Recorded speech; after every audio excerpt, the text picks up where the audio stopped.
Nos encontramos hoy, amigo oyente, en una sección que hemos llamado la del bienhechor. Aquí es donde vemos a este hombre actuando. Esta es la clase de persona que dice, bueno, yo creo que si usted paga sus deudas y vive una vida buena, Dios lo va a aceptar así. Esta es la clase de persona que se mantiene siempre en medio del camino en la carretera de la vida. Esa es la clase de persona que realiza sus negocios en las luces brillantes de la ciudad, pero que vive en los suburbios, en la zona exclusiva, en un vecindario aparte de los demás, tomando las cosas con calma y diciendo, yo voy a llegar al cielo por mis propios medios. Estoy logrando mi propia salvación, y después de todo, yo soy una persona muy buena. Ese es, pues, el hombre que tiene una dura filosofía de la vida. Hay muy poco gozo en la vida de este hombre. Él tiene su hora feliz cada atardecer antes de su cena cuando toma su cóctel. Pero él llega a unas conclusiones muy tristes. La realidad en verdad es otra. Y ya hemos tratado de destacar algunas de las enseñanzas que encontramos en este libro y que son bastante radicales. Alguien dice después de escuchar un mensaje de Eclesiastés, bueno, eso es una enseñanza muy radical. Y así lo es, amigo oyente. Aquí tenemos al hombre debajo del sol, como hemos dicho antes. Aquí no tenemos el punto de vista cristiano. Lo que estamos mirando aquí es algo completamente diferente. Tampoco representa esto el punto de vista de Dios. Esta es la conclusión a la que ha llegado el hombre debajo del sol. Y son cosas muy radicales. Este hombre cree en dividir las riquezas. Tiene ideas socialistas. Tiene muchas ideas grandes que no son exactas. Y vamos a ver eso en el día de hoy, especialmente aquí en el capítulo 9 de este libro de Eclesiastés. Para mí, este es un capítulo bastante triste, digamos de paso. Ese libro en la Biblia es como la oveja negra de la manada. Es lo mismo que las tiendas o carpas de Kedar en un escenario completamente blanco. Las tiendas de Kedar eran fabricadas de la lana de las ovejas negras o de las cabras negras.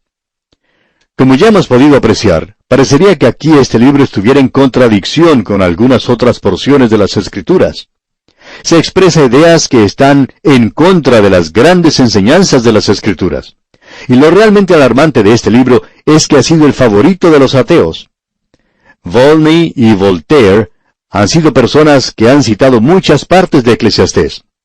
Promueve la clase de filosofía pesimista en cuanto a la vida, la que tenía Schopenhauer, por ejemplo. Y una de las cosas más sorprendentes es que algunos de los cultos o sectas más modernas de la actualidad dedican la tesis principal de su sistema basados en este libro, y este capítulo 9 es el que ellos utilizan para indicar que el alma duerme. Ahora, ¿cómo llegó este libro a formar parte del canon de las Escrituras? ¿Cómo reconcilia uno las enseñanzas que se encuentran aquí? ¿Cómo encuentra uno armonía entre las cosas que aquí se dicen y la vida cristiana? Bueno, como con cualquier otro libro, se debe considerar el propósito del escritor. Y nuevamente regresamos a eso. ¿Cuál es su propósito? ¿Cuál es su tesis? ¿Qué es lo que está tratando de probar? ¿Qué es lo que está demostrando? ¿Está el escritor destacando algunos principios cristianos? En realidad, él está hablando de una vida separada de Dios. Está tratando de realizar un experimento para ver cómo puede ser feliz sin Dios. Y aquí tenemos las conclusiones a las que ha arribado debajo del sol. Aquí tenemos descrito cómo actúa el hombre del mundo moderno. Quisiéramos ilustrar esto de la siguiente manera. Entre la marea alta y la marea baja existe lo que se llama la marea media, y eso es el nivel del mar. Bueno, existe en el día de hoy una forma de vida debajo del nivel del mar. Y también existe un modo de vida sobre el nivel del mar. Así es que tenemos dos mundos. Está el mundo debajo del nivel del mar, y allí existen ciertos elementos químicos. En la superficie es diferente. Existen las moléculas. Debajo es acuático. Arriba es gaseoso. En la superficie existe aves con plumas, mientras que debajo existen peces con escamas y aletas. Pues bien, tenemos allí dos formas de vida. Las aves del aire no le dicen a los peces que algo anda mal con ellos porque no tienen plumas. Y sobre la superficie del mar, uno puede abrir la boca y respirar profundo. Pero debajo del nivel del mar, si usted hace eso, pues va a tener muchos problemas. En realidad, El mono y el barracuda podrían tener alguna discusión en cuanto a la dirección donde está el nivel del mar. Para el barracuda está arriba, para el mono está abajo. Ahora, Eclesiastés está debajo del sol. La vida cristiana está en los lugares celestiales. Allí es donde está Dios. El punto de vista de Dios es sobre el sol. Así es que ahora estamos observando dos formas de vida. Tenemos la vida debajo del sol. Esta es una existencia mundana, separada de Dios, un futuro y una eternidad sin Dios, y aquello que es espiritual y de Dios se deja de lado. Pues bien, la vida cristiana es un contraste completo con esto, ya que hoy nosotros hemos sido salvos por la gracia de Dios y para demostrar su gracia. Así es que tenemos aquí dos esferas diferentes y las leyes y principios de la una no pueden ser aplicados a la otra. Están tan separados como aquello que está debajo del nivel del mar y aquello que existe sobre el nivel del mar. Usted, amigo oyente, puede estar perdiendo tiempo al decirle a una persona que no es creyente: si usted ha sido resucitado con Cristo, busque las cosas que son de arriba. Esa persona ni siquiera está en Cristo. No entiende de qué está usted hablando. Así es que uno no pierde el tiempo hablándole de esa manera. Es como tratar de enseñarle a volar a un perro, cuando éste solo le gusta la tierra y nada más, y no tiene ningún interés en volar. Pues bien, Salomón escribió Eclesiastés. Y como ya hemos dicho anteriormente, tenemos aquí un informe de los experimentos que él realizó con la vida. Él probó hacer de todo debajo del sol para ver si podía encontrar satisfacción para su alma. Y en este capítulo, solo esa expresión de debajo del sol se repite como 6 veces. Debajo del sol, y todo debe ser interpretado bajo este tema. Ahora, él ya ha probado otras cosas. Él trató de obtener conocimiento, y llegó a la conclusión de que el hacer muchos libros no tiene fin. Él probó el placer, y el resultado fue el aborrecimiento de la vida. Él probó las riquezas también, y llegó a la conclusión de que el que ama el dinero no se saciará de dinero. Luego probó la religión, y usted se convierte en un lunático o un ladrón, en un fanático o en un extraviado. Existe 2 caminos si usted va a tratar de recorrer el sendero de la religión. Luego este hombre probó la fama. Mejor es la fama, dijo, que el buen ungüento. Eso es lo que dice este hombre. Luego probó la moralidad, y todo lo que él podía decir era: todo es vanidad y aflicción de espíritu. El escritor Thackeray escribió una novela llamada La Feria de las Vanidades. Si usted la ha leído alguna vez, entonces conoce la historia de Becky. El escritor finalizó indicando todas las pequeñeces y el pecado en las vidas de estas personas durante la época de las guerras de Napoleón, y cómo vivían ellos sus vidas separados de Dios, porque este escritor Thackeray, digamos de paso, era creyente. Luego él concluye diciendo lo siguiente: se acaba el espectáculo. Guardamos las marionetas en su caja. Todo es vanidad y aflicción de espíritu. De paso podemos decir que uno podría hacer eso también con la industria principal de Hollywood. Es la capital de los placeres, el centro mismo del pecado. Ese es el lugar donde existe la fama y las riquezas. También es el lugar donde existe un monopolio en cuanto a los somníferos. Amigo oyente, la vida es vacía sin Dios y sin Cristo. Fue Agustín quien dijo la ya trillada trivial expresión de: tú nos has hecho a nosotros para ti mismo. Nuestras vidas no encuentran descanso hasta cuando regresemos a ti. El corazón humano está formado de tal manera que usted puede colocar todo el mundo dentro del mismo y aún tener lugar para algo más. Sin embargo, cuando usted tiene a Cristo en su corazón, amigo oyente, su corazón no es lo suficientemente grande como para darle cabida a Él, porque Cristo es la respuesta, y Él es la única respuesta. Uno puede ir solamente en una dirección sin Cristo, pero con Él existe una vida abundante. Ahora, con todo esto en mente, observemos este capítulo 9 y leamos lo que dice aquí el primer versículo. Ciertamente he dado mi corazón a todas estas cosas para declarar todo esto, que los justos y los sabios y sus obras están en la mano de Dios.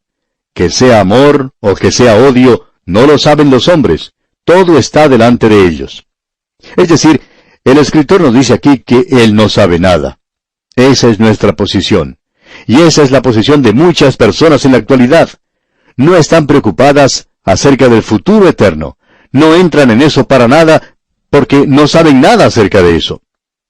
Y el versículo 2 dice, todo acontece de la misma manera a todos. Un mismo suceso ocurre al justo y al impío, al bueno, al limpio y al no limpio, al que sacrifica y al que no sacrifica, como al bueno, así al que peca, al que jura como al que teme el juramento. Es decir, que no hay ninguna diferencia en cuanto a la dirección a la que usted se dirija, ya que siempre va a tener el mismo resultado. Y ahora, ¿cuál es la respuesta a todo esto de debajo del sol? Usted debe comprender que esa no es la respuesta de Dios. Este es el hombre debajo del sol. Y leamos ahora el versículo 3.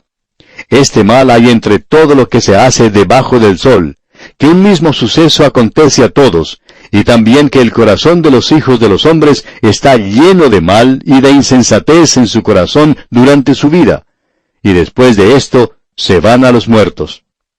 Es decir, amigo oyente, que usted es la víctima de las circunstancias, y por tanto todos deberíamos compartir las riquezas.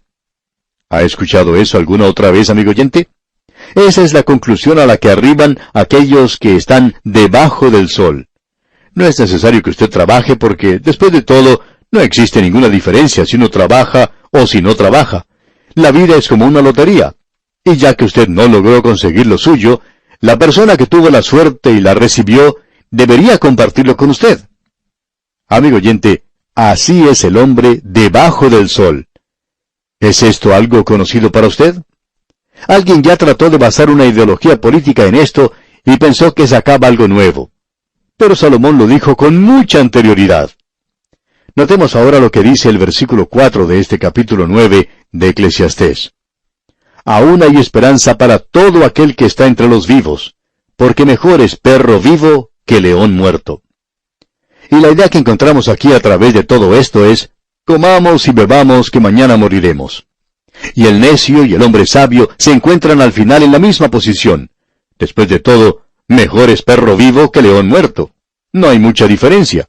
Pero sigamos adelante aquí porque lo que se nos dice es algo tremendo. Leamos el versículo 5.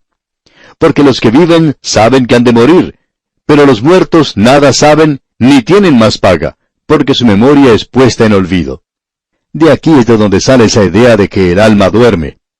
También tenemos en este capítulo otro versículo que menciona esto, y es el versículo 10. Aquí usted tiene la filosofía del hombre debajo del sol. Esta es la conclusión a la cual Salomón ha llegado, de que uno puede vivir como vive un perro. Así es que no hay mucha diferencia si uno es león o perro, porque cuando uno muere, bueno, uno simplemente es como un perro. Eso es lo que dicen los ateos también. Y observando el lado humano, el lado físico, amigo oyente, cuando el cuerpo del Hijo de Dios va a la tumba, ese cuerpo duerme, eso es cierto. Pero el apóstol Pablo nos dice, ausentes del cuerpo, presentes con el Señor. Ahí es donde va la persona. Y usted y yo, amigo oyente, estamos solo viviendo en este tabernáculo terrenal en la actualidad. Como usted puede ver, amigo oyente, este no es un punto de vista cristiano. Aquí tenemos al hombre debajo del sol. Cierto hombre dijo en una ocasión, bueno, el hombre es como un perro. Cuando muere, se acaba todo. Y eso es lo que se nos dice aquí. Este es el final. Ahora, el versículo 6 de este capítulo 9 de Eclesiastés dice, también su amor y su odio y su envidia fenecieron ya, y nunca más tendrán parte en todo lo que se hace debajo del sol. Es decir que esta vida es algo fútil, frívolo. No tiene ningún propósito, ningún significado. Usted es nada más que un animal. Aquí tenemos a la evolución con una venganza, aunque un poquito diferente. Lo que él está diciendo aquí es que el hombre no vino del animal, sino que el hombre es un animal. Y eso es mucho peor hoy, porque nosotros pensamos que venimos de algún lugar y que ya hemos recorrido bastante del camino que nos estamos dirigiendo a Sión, y es una Sión terrenal. Ahora el versículo 7 dice, anda y come tu pan con gozo, y bebe tu vino con alegre corazón, porque tus obras ya son agradables a Dios. Usted es un bienhechor, así que coma, beba, diviértase, porque mañana va a morir y usted va a tener una hora feliz. Así es que desde las 4 de la tarde hasta las 7 de la noche nos embriagamos bien y esa es la vida. Eso es vivir. Los que hacen eso en esta vida probablemente están viviendo una existencia más monótona de la que uno se puede imaginar. Ahora el versículo 8 dice, en todo tiempo sean blancos tus vestidos, y nunca falte ungüento sobre tu cabeza. Ah, vístase bien, tiene que mostrar una buena fachada. Y el versículo 9 dice, goza de la vida con la mujer que amas todos los días de la vida de tu vanidad que te son dados debajo del sol, todos los días de tu vanidad, porque esta es tu parte en la vida y en tu trabajo con que te afanas debajo del sol. Y amigo oyente, hay muchos matrimonios de personas que no son salvas y están disfrutando de la vida. No hay ninguna duda en cuanto a eso. Eso desde su propio punto de vista, por supuesto. Uno puede encontrar esta clase de personas. Ah, ellos tienen sus problemas, tienen sus días tenebrosos, pero esta es la actitud que ellos tienen. Escuche, tratemos de hacer las cosas lo mejor que podamos. Todos los días de tu vanidad, dice aquí, porque esta es tu parte en la vida y en tu trabajo con que te afanas debajo del sol. Escuche ahora lo siguiente porque aquí tenemos otro versículo en el cual se basa esto del dormir del alma. Todo lo que te viniera a la mano para hacer, hazlo según tus fuerzas, porque en el Seol, a donde vas, no hay obra, ni trabajo, ni ciencia, ni sabiduría. Por supuesto que así es, porque cuando uno coloca este cuerpo en el sepulcro, este cuerpo que hoy puede manejar, o puede utilizar su cerebro para estudiar, o realizar ciertas actividades mentales, cuando usted lo coloca en la sepultura, pues no va a estar realizando ninguna de esas cosas. Es decir, que aquí es donde usted debe hacer su decisión, ya que el cuerpo ahora, en la sepultura, probablemente se desintegre. El cuerpo está formado de unos 16 elementos, y el suelo también está formado de unos 16 elementos, y el cuerpo regresa al suelo. Polvo eres, y al polvo serás tornado. Eso nos dice en cuanto al cuerpo. Pero el espíritu regresará a su Creador. Es decir que usted es una persona y tiene que responder ante Dios.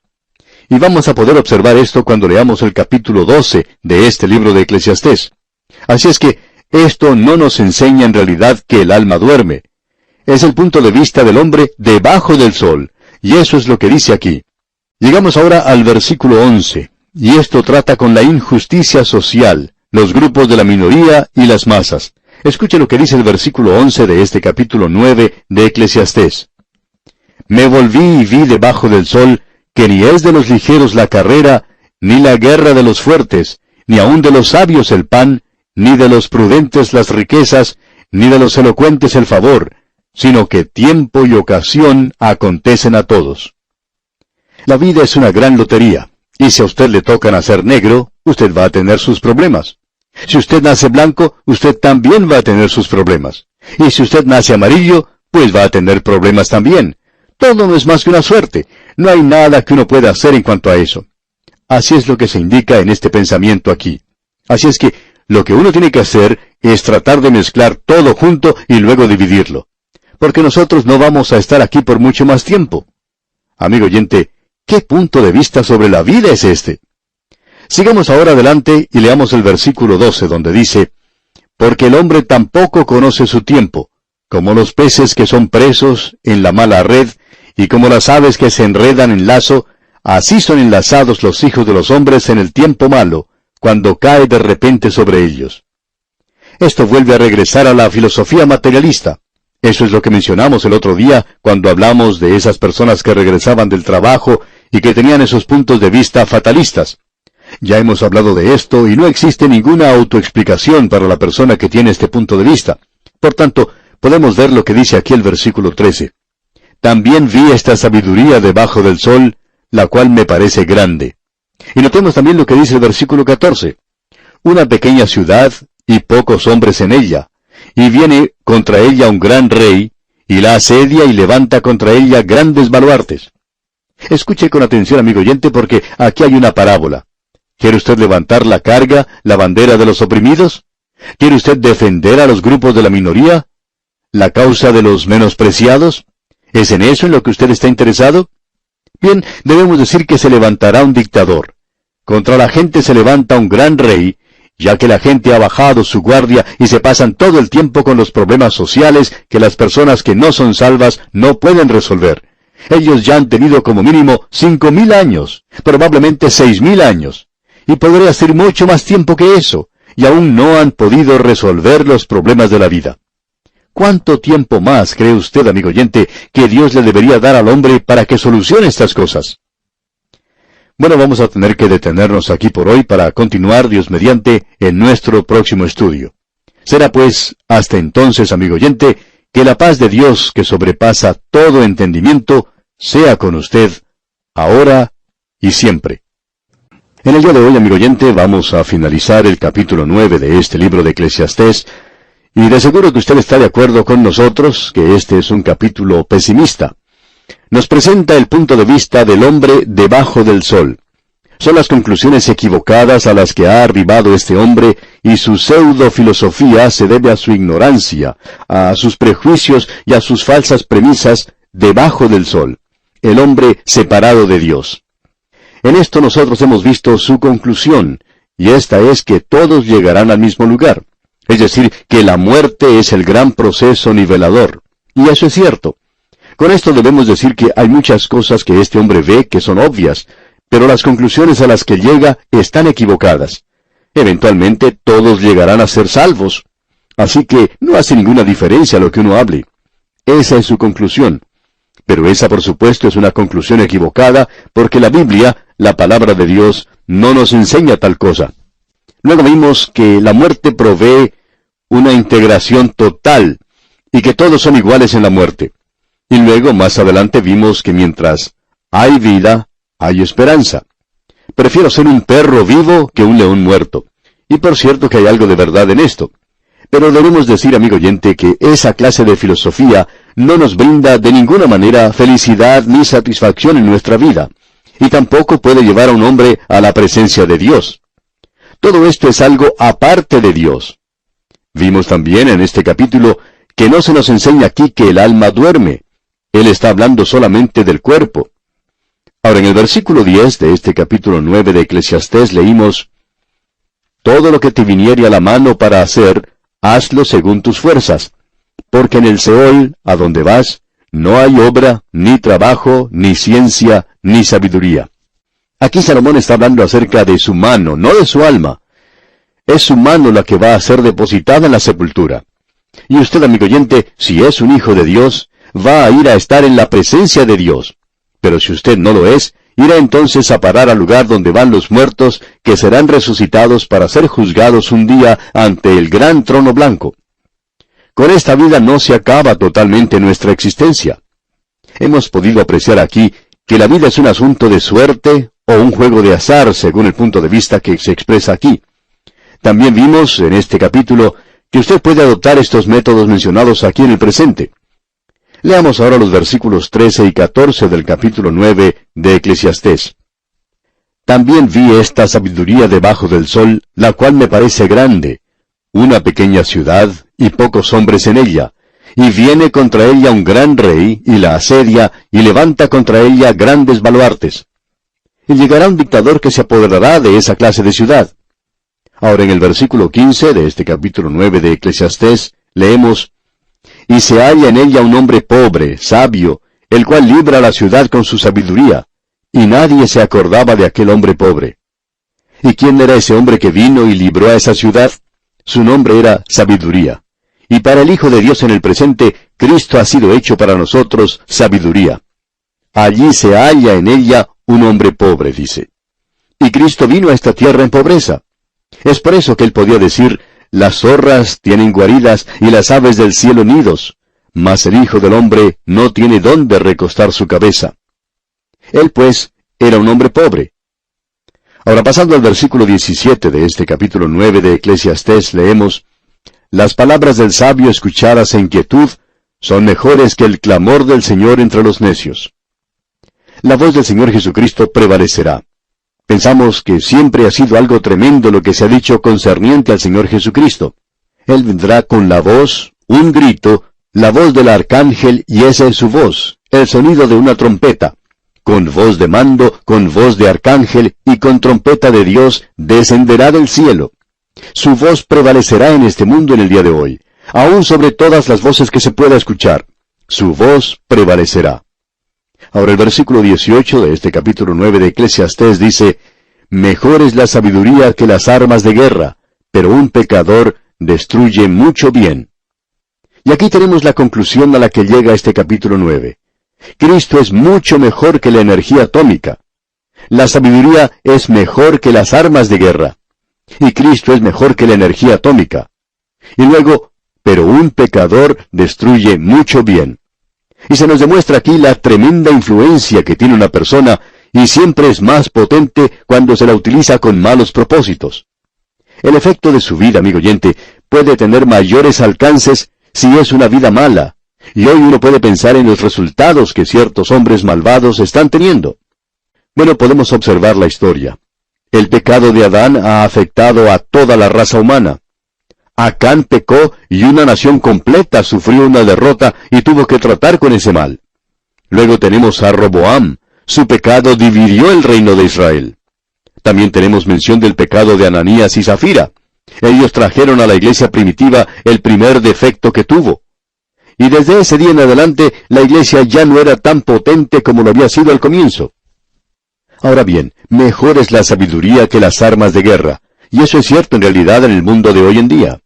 Usted ha podido observar a los grandes transatlánticos en la actualidad que recorren grandes distancias en los mares sin tener el camino marcado en el agua. El piloto y sus grandes navíos pueden llevar a ese barco y sus pasajeros a su destino. ¿Y cómo puede hacer todo eso? Bueno, lo hace siguiendo los principios que fueron establecidos por un filósofo griego muy conocido hace muchos años. Él estaba trabajando en asuntos de geometría. Y así es como se lleva a cabo esta tarea. Mejor es la sabiduría que las armas de guerra. Usted, amigo oyente, tiene influencia ya sea para el bien o para el mal. Usted y yo ocupamos un lugar de influencia, no importa quién sea. No hay hombre que viva para sí mismo, ni hombre que muera para sí mismo. Y usted, amigo oyente, es un predicador. Usted no puede evitar el ser un predicador. En cierta ocasión, una señora cuyo hijo era un alcohólico, fue a ver a su pastor y le dijo que, por favor, hablase con su hijo. Este hombre había destrozado el corazón de su madre. De modo que, un día, el pastor logró que este hombre viniera a su oficina a visitarle. Él ya había bebido algo, aunque no estaba completamente borracho. Y el pastor habló por largo tiempo con él y le dijo de todo en esa conversación. Le dijo que era un hombre bajo, que era un hombre vil, ruin, que no servía para nada, que estaba causando amarguras al corazón de su madre. Y este hombre se quedó ahí sentado como si se le estuviera hablando a otra persona. Luego el pastor le dijo, ¿sabía que usted es un predicador? Y cuando escuchó esto, este hombre se puso de pie y amenazó con darle un golpe al pastor y le dijo, «Usted no puede llamarme a mí un predicador». Ahora fíjese, amigo oyente, que a este hombre no le importaba que se le insultara, pero no aceptaba que se le dijera que era un predicador. Y usted, amigo oyente, no importa dónde esté, ni quién sea, usted es un predicador también.